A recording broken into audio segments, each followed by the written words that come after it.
రాజన్న సిరిసిల్ల జిల్లా వేములవాడలో రాజరాజేశ్వర ఆలయ పరిరక్షణ సమితి బంద్కు పిలుపునిచ్చింది. దక్షిణ కాశీగా పేరుగాంచిన రాజరాజేశ్వర స్వామి ఆలయాన్ని అభివృద్ధి పేరిట మూసివేయడాన్ని నిరసిస్తూ వేములవాడలో బంద్ చేపట్టనున్నారు. రేపు జరిగే బంద్కి వాణిజ్య సంస్థలు సహకరించాలని సమితి అధ్యక్షులు ప్రతాప రామకృష్ణ కోరారు. దేవాలయాన్ని మూసివేస్తే వేల కుటుంబాలు రోడ్డున పడతాయని తెలిపారు. అభివృద్ధికి మేము ఆటంకం కాదని, ఆలయానికి వచ్చే భక్తులకు కనీసం సౌకర్యాలు ప్రభుత్వం కల్పించాలని డిమాండ్ చేశారు.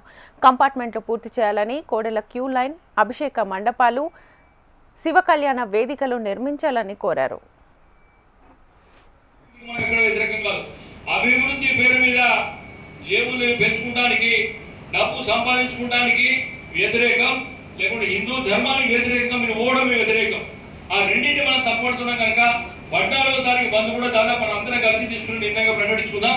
ఖచ్చితంగా కూడా బంద్ చేద్దాం ఉంటాం. ఎక్కడ కూడా అందరం కూడా ఆ బంధుతో మన సత్తాయిలో ఒకసారి చూసినాం కనుక మీరందరూ కూడా మాకు పూర్తిగా సహకరించాలి.